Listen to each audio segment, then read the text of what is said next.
ముందు మనం మాట్లాడే కంటే ముందు కూడా అసలు హాస్పిటల్ అంతా చాలా ఆర్టిస్టిక్గా కనిపిస్తోందండి. మీరు యూస్ చేస్తున్న వాటర్ బాటిల్ దగ్గర నుంచి ఆ టేబుల్ పైన చూస్తే వాల్ పైన ఉన్న పెయింటింగ్స్ దగ్గర నుంచి చాలా స్పెషల్గా కనిపిస్తున్నాయి. ఈవెన్ రిసెప్షన్లో కూడా ఒక ఆర్టిస్టిక్గా ఉందండి. ఏదైతే టేబుల్స్ ఇవి కూర్చోటానికి ఇస్తారో అక్కడ కూడా అరుగుల్లాగా కలర్ కాంబినేషన్, అసలు ఈ థాట్ ఎట్లా వచ్చిందండి? ఎవరిది థాట్? యాక్చువల్లీ నాకు ఆల్మోస్ట్ చిన్నప్పటి నుంచి పెయింటింగ్స్ కలెక్ట్ చేయడం అనేది హాబీ. ఓకే. అంటే నాకు టైం ఎక్కువ ఉండేది కాదు కూర్చొని చేసేదానికి, పెయింటింగ్ చేసేదానికి. మా ఫ్రెండ్స్ ఉండేవారు, వారు అందరూ పెయింటింగ్ అది చేస్తుంటే నేను వాళ్ళని చూసేదాన్ని. తర్వాత ఎంబీబీఎస్ అయిపోయిన తర్వాత, ఎండి అయిపోయిన తర్వాత చిన్న చిన్న ఆర్ట్ గ్యాలరీస్లోకి వెళ్ళి చిన్న పెయింటింగ్స్ అవి కొనుక్కునేది నా హాబీ. సో అది ఆ యొక్క హాబీ వల్ల కొన్ని కలెక్షన్స్ తయారైనాయి. అది ఏం చేయాలి అని చెప్పేసి ఆలోచిస్తూ ఉండగా అప్పుడు ప్రియాంక ఉన్నారు కదండి, మా కోడలు గారు. ఆ అమ్మాయి ఏమో తనకి చాలా ఆర్టిస్టిక్ సెన్స్ ఉందండి. She's got a very good aesthetic sense.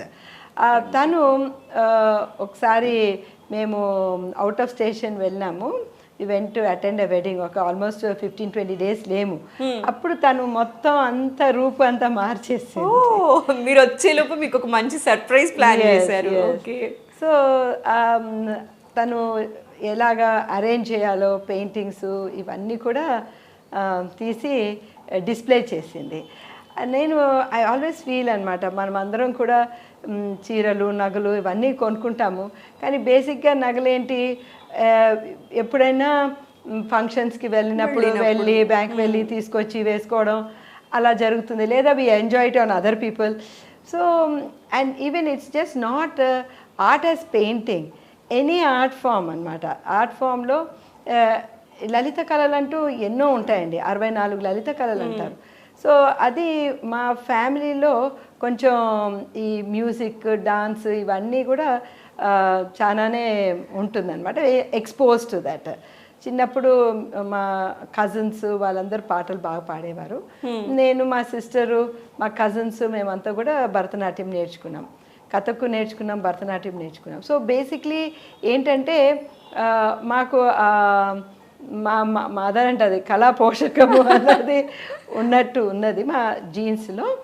But ఇది స్కల్ప్చర్స్, పెయింటింగ్స్ ఎలాగంటే అండి, మనము ఒక ఫ్రేమ్ లాగా చూడాలి. ఆ ఫ్రేమ్ లోపల మనం ఏది పెడితే ఇంకొక మనిషికి ఆహ్లాదం ఇస్తుంది. కరెక్ట్గా చెప్పారు మేడం. ఇది ఏంటంటే you have to create an atmosphere where ఇది ఇవన్నీ కూడా ఫస్ట్ పాయింట్ ఏంటంటే ఇది నేను నా ముందు పెట్టుకొని రోజు చూసుకొని ఎంజాయ్ చేసుకోగలను. అవును. ఇప్పుడు మనం ఏదన్నా కొన్నామనుకోండి, ఏ పెయింటింగ్ అయినా, ఏ చీర అన్నా, ఏది పోని కార్ అన్నా, ఇల్లు అయినా, ఏదన్నా అది మన యొక్క ఒక డిజైర్, అంటే మనకి హ్యాపీనెస్ ఇచ్చేది, మనకి ఏది ఆహ్లాదం ఇస్తుందో అది మనం తీసుకుంటాం. అవును. సో అది ఏది అంటే మనం ఆటోమేటిక్గా రోజు చూసేదాని మీద వెచ్చిస్తే బాగుంటుందని. So I just go in front of the paintings, I stand అలా నిలబడి దాన్ని అప్రిషియేట్ చేసుకుంటూ అలాగా రోజు నేను చూసుకోగలను.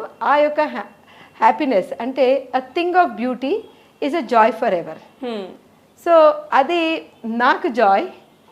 ఇక్కడ ఈ రూమ్ లోపలికి వచ్చే వాళ్ళందరికీ కూడా ఆ యొక్క హ్యాపీనెస్, హాస్పిటల్ ఎన్వైరన్మెంట్ కనపడకుండా ఒకలాంటి ప్లెజెంట్నెస్ కనిపిస్తుంది. సో మోస్ట్ ఆఫన్ మేము ఎలా వెళ్తామంటే జస్ట్ అప్ కమింగ్ ఆర్టిస్ట్ని కూడా ఎంకరేజ్ చేసినట్టు వాళ్ళ దగ్గర నుంచి తీసుకుంటాం. సో దట్ వాళ్ళకి అడ్వాంటేజ్, మాకు కూడా. So when we go there and buy anything, మనకి హ్యాపీనెస్ ఇచ్చేది మనం తీసుకోవాలా, తద్వారా మిగతా వాళ్ళకు కూడా దాన్ని మనము షేర్ చేసుకునేటట్టు ఉండాలన్నమాట. సో అది నా యొక్క ఎయిమ్ అండి. ఓకే, లవ్లీ అండి. మేడం, ఎప్పుడు కానీ ఆడవారు పుట్టిన దగ్గర నుంచి ఇప్పటి వరకు కూడా రకరకాల రోల్స్ అనేవి ప్లే చేస్తూ ఉంటారు. కూతురుగా, భార్యగా, అలానే అత్తగా, అమ్మగా, కోడలిగా, తోడి కోడలుగా ఇట్లా రకరకాల రోల్స్ అనేవి ప్లే చేస్తూ ఉంటారు కదా, ఇందులో మీకు ఇష్టమైన రోల్ ఏది అంటే ఏమంటారు? డెఫినెట్లీ తల్లి రోలు, అమ్మ రోలే. ఓకే. ఐ థింక్ అది ఒక ఒక స్త్రీకి పరిపూర్ణత ఇచ్చేది ఒక తల్లి రోల్. మా మా బాబు పుట్టిన తర్వాత చేతిలో ఎత్తుకున్న తర్వాత ఫర్ ద ఫస్ట్ టైం మా అమ్మ యొక్క ప్రేమ నాకు అర్థమైంది. ఓకే. ఒక తల్లి అన్కండిషనల్ లవ్ ఎలా ఇస్తుంది వాళ్ళ పిల్లలకి అనేది అప్పుడు అర్థమైంది. So that only. అండ్ ఇంకొక విషయం ఏంటంటే, మనం అనుకుంటాము మన నుంచే వచ్చిన పిల్లలే మనకి హ్యాపీనెస్ ఇవ్వగలమని. అలా కాదు, ఈవెన్ మనం పెంచుకున్న బిడ్డల ద్వారా కూడా మనం ఆనందం పొందొచ్చండి. ఎందుకంటే ఒక చైల్డ్ ఎంత ఇన్నోసెంట్గా ఉంటుందంటే, వాళ్ళు లిటరలీ మన హార్ట్ లోపలికి వాళ్ళు జొచ్చుకొని వెళ్ళిపోతారు. అవును, ఆ హృదయంలోకి వాళ్ళు వెళ్ళిపోతారు అలాగా. సో అండ్ మన లైఫ్ని ఆ కంప్లీట్నెస్ ఇస్తారు. అండ్ ఇంకోటి ఏంటంటే, మన లైఫ్ని మనం ఇంకొక దృక్పథంతో కూడా మనం చూడగలగచ్చు. పిల్లల ఐస్ ద్వారా చూసేది అది వేరే అండి. వాళ్ళ ఒక ముఖ్యంగా ఏంటంటే, వాళ్ళు లైఫ్ని చూసే విధానం, పెద్దలు చూసే విధానం వేరేగా ఉంటుంది. మా ప్రొఫెసర్ ఎప్పుడు అంటారనమాట, don't treat children as miniature adults అని. Okay, wonderful. పిల్లలు అనేది మన అడల్ట్ కి ఒక చిన్న ష్రింక్ అయిపోయి మీనియేచర్ కాదండి. పిల్లలు వేరే, వాళ్ళలో ఉన్న ఆ యొక్క ఇన్నోసెన్స్ ఇవన్నీ వేరే, వాళ్ళ లైఫ్ని చూసే విధానము వేరే, వాళ్ళ నుంచి మనం నేర్చుకునేది ఎంతో ఉంటుంది. సో ప్లస్ వాళ్ళ నుంచి మనం మన చైల్డ్హుడ్ మళ్ళీ జీవించవచ్చు. సో మనం అందరం కూడా ఎప్పుడు అనుకున్నా, అబ్బా ఎప్పుడు ఆడుతూ పాడుతూ ఆ బాల్యంలోనే మనం ఎంత సంతోషంగా ఉన్నాము, ఎప్పుడు అలాగే ఉండాలి అని చెప్పేసి మనం ఎప్పుడు అనుకుంటాం కదా.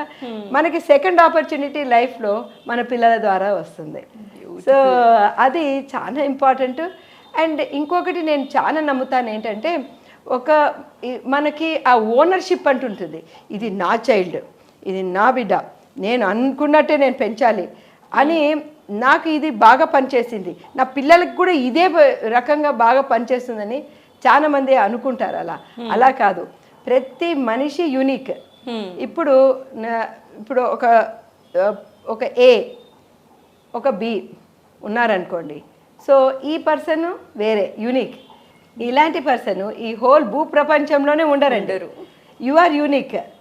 So Surekha is unique. మీలాంటి వాళ్ళు ఇంకెవ్వరు ఉండరు. ఎందుకంటే మీరు కడుపులో ఉన్నప్పుడు మీకు ఉన్న ఆ యొక్క ఇన్పుట్స్ వేరే, మీరు బయటకు వచ్చిన తర్వాత కూడా మీ యొక్క ఇన్పుట్స్ వేరే. సో మీ పర్సనాలిటీ డిఫరెంట్గా డెవలప్ అవుతుంది. ఒక ఇంట్లోనే ఒక ఇద్దరు పిల్లలు ఉన్నా కూడా ఇద్దరు డిఫరెంట్గా ఉంటారు. ద మోస్ట్ ఇంపార్టెంట్ థింగ్ నేను ప్రతి పేరెంట్కి నేను చెప్పేది ఏంటంటే, don't compare pregnancies, don't compare children. Each pregnancy unique అండి, ఈచ్ చైల్డ్ యూనిక్.